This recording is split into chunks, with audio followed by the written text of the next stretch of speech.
Hello there. It's been a difficult week, but as Gurdjieff says, the worse the conditions of life, the more possibility there is to do work. And I have some results that I can share with you. Gurdjieff said that the emotional center had been, over time, it had become fragmented and dispersed over the chest and torso. And I realized this week that the inner voices that we hear, the many eyes, is a dispersal of the mental center. And so it's sort of an equivalent thing. Ouspensky, who had many fine qualities, was unable to reach the goal. And the reason for that, the reason why he could not remember himself, is simply that he had all those many eyes inside of him, and whatever work he was doing with them did not work sufficiently well. You cannot remember yourself if you have thousands of many eyes that keep interfering with you. And so, in fact, the reconciliation of all those many eyes is a critical part of the work. Neither can you have all the energy flowing through you according to Gurdjieff's octave model if you have thousands of different voices inside of you, because they damage the flow of energy. I don't think the knowledge exists yet in human culture of how to do it. Another thing is that through some careful analysis, it does seem to me that everything that disturbs me or disturbs us is simply a projection.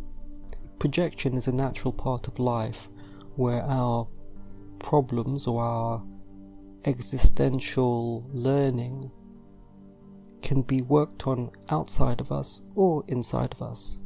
It is like our soul comes in with certain energies, certain confusion, certain things that haven't been done, thousands of questions and disconnections and things to be learned.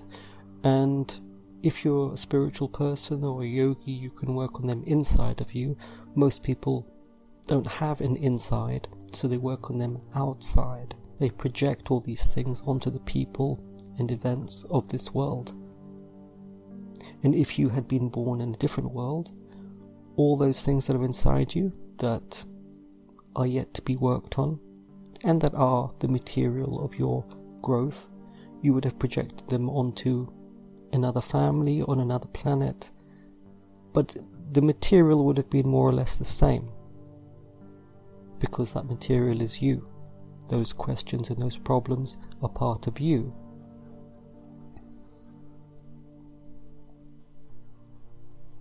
Most people who live on this planet are unable to do this kind of work. They're desperately trying to cling on to whatever sense of sanity that they have, and they actively try to destroy any talk of the soul. Anybody who's trying to do any serious work, most of the people on the planet will try to destroy it because it disturbs them.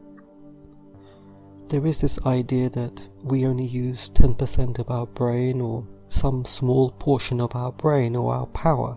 And I think people feel that intuitively, like what's wrong with human beings.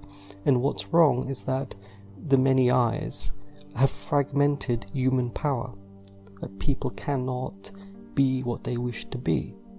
They are unable to really wield their power.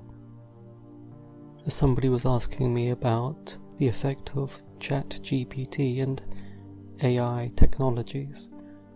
Well, for instance, I was just looking for a painting on Google, and I saw a nice painting, and when I clicked through it, it turned out that instead of being people in it, there were all sorts of animals. And this kind of transposition of animals and people is becoming more common as the humanness of people is declining, and the internet, mobile phones and all these technologies are simply having the effect of destroying human beings, which will only accelerate. I do get criticized a lot by my family, who are very disturbed by the fact that I don't rush around doing meaningless things. And the more they chase the horizon, the further they get from themselves. It is in fact a way to self-calm, to run away from reality. And if you do not run away from reality, then you will disturb them. And that is true warriorship. What is real is simply real. What is true is simply true. And what is real and true is what works.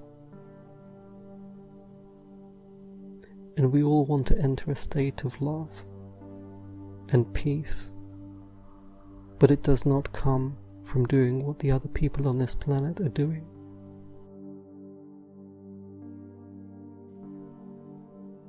I've got an interesting book from one of Gurdjieff's students called Rina Hands, who was in France a long time ago with him. So let's begin.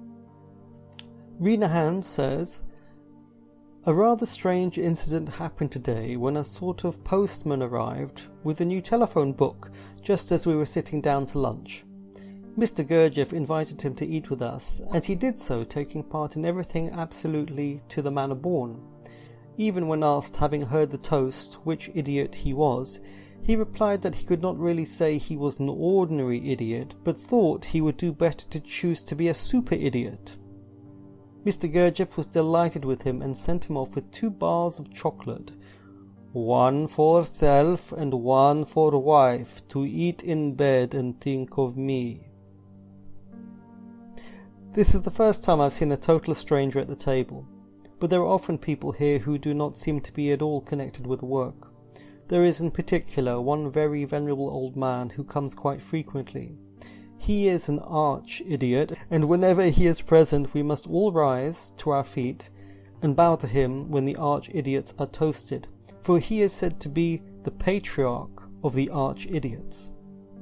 I think perhaps we are meant to learn from this about respect for old age, which is so lacking in the present-day world. It is connected with what Mr. Gurdjieff often insists on when parents and adolescent children are present together. Then the children are required, when their parents and especially their mothers are toasted, to stand up, bow and say aloud, "And to your health, mother," or father, as the case may be. Respect for mothers is particularly insisted upon, and the other day when a young woman asked, "How can I respect my mother? She left me when I was only 3. Mr. Gurdjieff replied, "Even if bad mother, must still respect, must love." Of course, it is not only to the children that he teaches their duty. Parents are also taught their duty to their children. A father, for instance, was told he must be God for his children and must make it easy for them to trust him and feel safe in his care, and then later they will have a place where God can enter, and they will know how to help God, who needs us as we need him. Does God need us, or is God trying to get rid of us? That's a good question. I was reading my own teacher yesterday, and he was saying, where are billions of people that arrive on this planet coming from? There are billions of people on this planet. Do we really expect them to live forever or something? Surely they're just like the acorns. And once they're gone forever. Isn't that more likely? Isn't the population explosion, the graph of which I showed last week, isn't that just like when you leave an apple out and after a few days the little creatures get it and it's suddenly teeming with life, just an explosion of life as the outer structure is broken, and they eat up all the energy, and then one day it'll all be gone and there'll be nothing left. No apple, no creatures. They came and they went. Nothing remains. Isn't that more likely? I do sometimes read about the Christian saints, and from 1,000 years ago, they have a very different view of life. You know, their view is that you're trying to survive death, you're trying to do something absolutely almost impossible, and you work your guts out for most of your life. Then you survive death. So it's quite a different message reading a book written 1,000 years ago to how people treat it today. What is it inside them that's going to live forever? Nothing.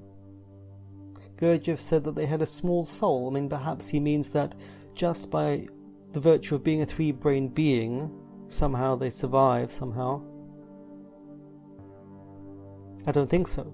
If there's no triam as a camno inside of them, they have no connection with the world that is permanent. They live quite a long way underneath the surface of the ocean. You know, the way things are down there, once you die, you're broken up and dispersed into the ocean. Other creatures live. They use your material, but your eyes never open again. Don't blame me, I just work here. Next story from Rina Hands. She says, "The first time I attended the movements, Mr. Gurdjieff came early, and after a time invented and taught a new movement. Madame de Salzman at the same time made a music and wrote it down. The movement was a fantastic strain on memory and attention. It was so arranged that no one could copy from anyone else. Each was an individual effort, though part of a whole. I'm beginning to understand the power of the movements as taught by Mr. Gurdjieff. If you see what can be done and sense what is the necessary sort of effort, for some reason you feel you must love those people who can make themselves do this sort of thing. When we saw them struggling with the wicked invention of Mr. Gurdjieff's, it was in no way criticism of their efforts that was invoked, but only love and sympathy. There was one young girl who in the end won over all the difficulties and did them as if in an animated trance, and Mr. Gurdjieff's 'Bravo, Sophie' was heartily felt by all of us. At dinner, Mr. Gurdjieff was speaking, as he sometimes does, about how he was only interested in people who have fat checkbooks, his work being to shear such sheep. The only really rich member of Mr. Bennett's group present looked around and said of course he understood how it was, all this must cost a pretty penny. 'Yes,' said Mr. Gurdjieff, 'each day 1,000,000 francs it costs me.' 'Then,' said the rather rich man, 'perhaps I can make a contribution.' Mr. Gurdjieff looked at him with an expression of amazement and replied, 'You nothing receive, why you give?' I've seldom seen anyone looking so disconcerted as our rich friend, and he protested that nevertheless he would like to help, but it was all in vain. His offers of help were all brushed ruthlessly aside at that time. He really gave a great deal later.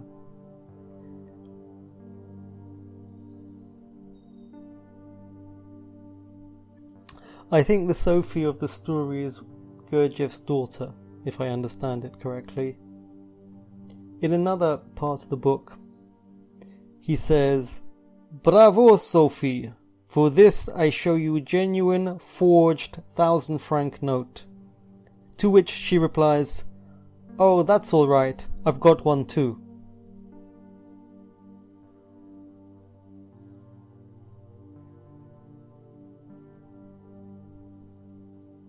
Well, that's enough of the stories. This week I faced a hell of a lot of opposition and horrific conditions. It seems sometimes that the whole neighborhood is working to destroy my life. And I do get the feeling sometimes that people turn to look at me, and what's looking through them is a collective force that is disturbed by the spiritual seeker. Is that just my imagination? No, it's not just my imagination, but I have to tell the truth about all these things, whether the truth benefits me or not. I've learnt that. The truth is that which works and which can ultimately save you. If you don't tell the truth, you're going to the devil. But the truth is not so easy to understand.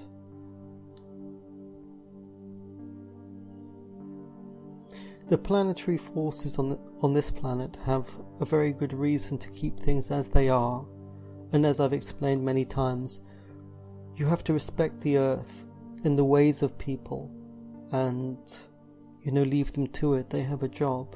If you're a spiritual seeker, you're separating from them, and it's important not to disturb people or have the illusion that you can save everybody. This is very disturbing for the processes of the earth, and it's not appreciated. And it's based on your own self-ignorance. There is simply a huge amount of work to be done inside. Now, for instance, some people refuse to be negative, they always want to be positive. Is that good? Well, not really, because always being positive is a cheap thing. It is the darkness inside you that you have to transform, isn't it? Where do you think all those voices and all that negativity, pain, wounds, anger, anxiety, where do you think it comes from? It is you, my friend, it is you. You feel it, you hear it, because it is you. It's part of your material. You are a creature that has many different stratas of intelligence. Some of them are dark and bleak and violent and primitive and horrific. How long do you think you can keep a lid on it? There is no escape. There is no escape. So, yes, there is a time to be positive, which is Do. Do is the time to be positive. Ray is the time to pull up from the depths something that is ready to hear a higher song. And then me.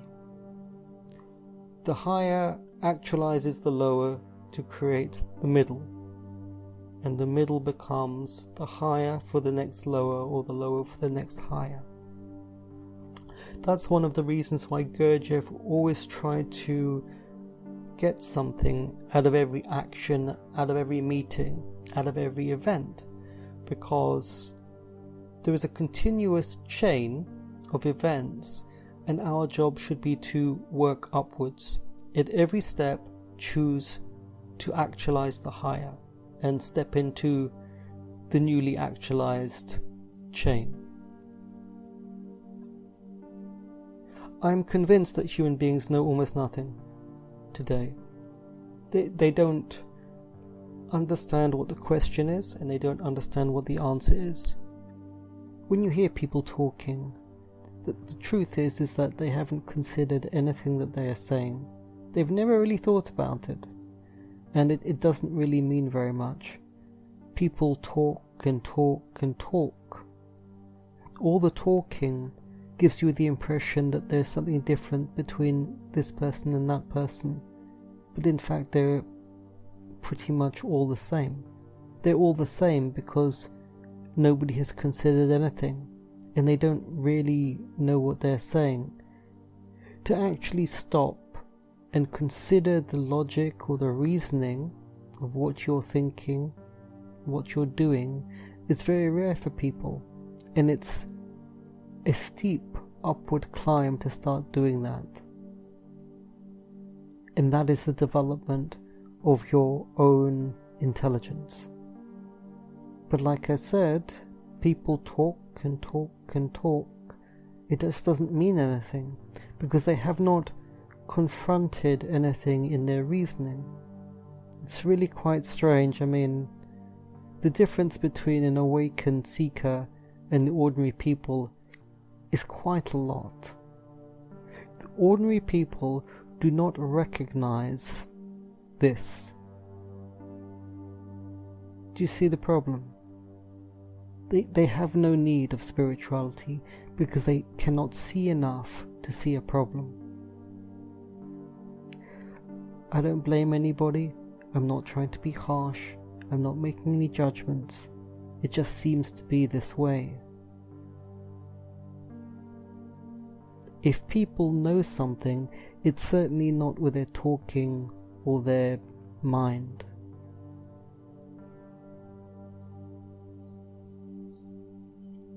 But sometimes I think that if you do not judge people, you condemn them to death.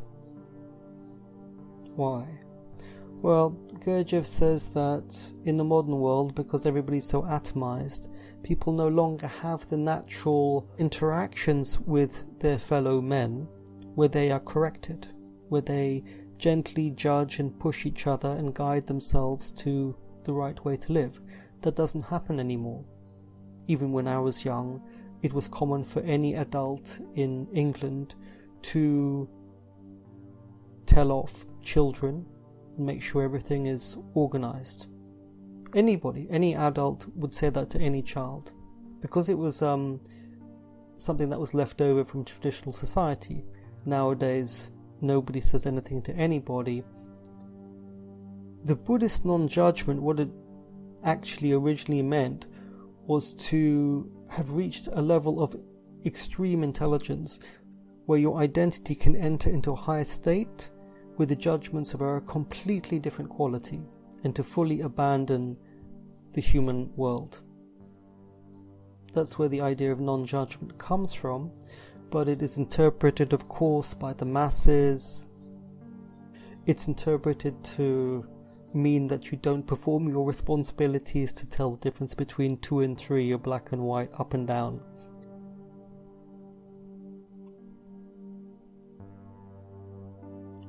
Now I've got a beautiful piece of Sufi music to play for you. I don't know where I stumbled upon this, but I think it's very wonderful. The chorus of the song is Ya Rahmeten Lil Alemin, which means something like, the light of Muhammad brings peace to all men on the earth, which is a verse of poetry that was written by a Turkish Sultan, Sultan Mustafa II, who lived about 300 years ago, and I've got a nice painting of him. He looks like he comes from a traditional and integrated society where the rulers of that society may be educated in calligraphy and poetry and religion and all such wonderful things that you rarely see today. And I have also some calligraphy, Islamic calligraphy, that comes from the calligraphy teacher of this Sultan. So I hope you enjoy that. Take care.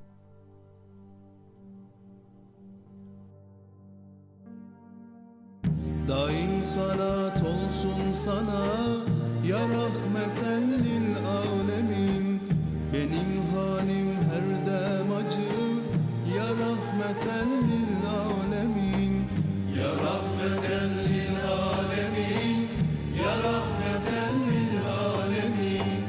Benim halim her dem acı ya rahmeten lil alemin.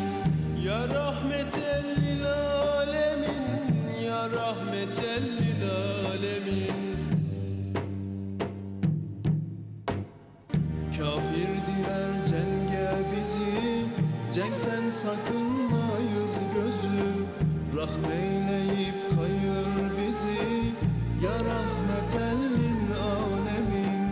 Ya rahmeten lil alemin. Ya rahmeten lil alemin. Rahmeyleyip kayır bizi, ya rahmeten lil alemin. Ya rahmeten lil alemin. Ya rahmeten lil alemin. Bizde libası eşrefin, hem sancağı pür enverin. İslam'a eyle himmetin, ya rahmeten lil alemin. Ya rahmeten lil alemin. Ya rahmeten lil alemin. İslam'a eyle himmetin, ya rahmeten lil alemin. Ya rahmeten lil alemin. Ya rahmeten lil alemin.